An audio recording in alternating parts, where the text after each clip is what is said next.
ধুবুৰী জিলাৰ অন্তৰ্গত গৌৰীপুৰ বালাজান দুমদ্দহ চতুৰ্থ খণ্ড গাঁৱৰ এজন যুৱক নিৰুদ্দেশ।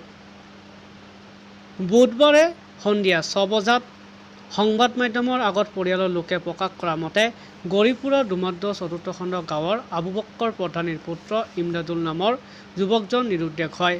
যোৱা 2 জুলাই দিনৰ 11 বজাত ঘৰৰ পৰা গাঁও ফুৰিবলৈ যায়, কিন্তু উভতাৰ সময়ছোৱাত নিখোজ হয়। ইতিমধ্যে পৰিয়ালৰ লোকে আত্মীয় স্বজনৰ ঘৰত খা খবৰ লোৱাৰ পিছতো নাই কোনো সন্ধান, যাৰ বাবে পৰিয়ালৰ লোকে চিন্তিত হৈ পৰিছে। ইতিমধ্যে পৰিয়ালৰ লোকে আজি বালাজান আৰক্ষী চকীত এজাহাৰ দাখিল কৰে। লগতে যদি কোনো সদাশয় ব্যক্তিয়ে দেখা পায় তেন্তে 7002839933 নম্বৰত যোগাযোগ কৰিবলৈ পৰিয়ালৰ লোকে কাটৰ আহ্বান জনাইছে।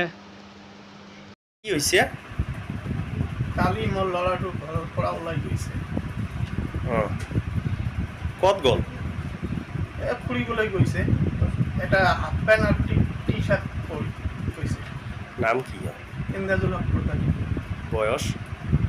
25-26 বছৰ হ'ব।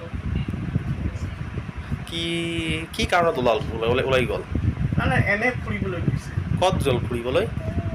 এই 22 নাম এটা জাগা আছে, তাতে গৈছে। কিমান দিন হ'ল নিখোজ হোৱা? যোৱাকালি FIR দিছেনে? দিছোঁ। কোন থানা?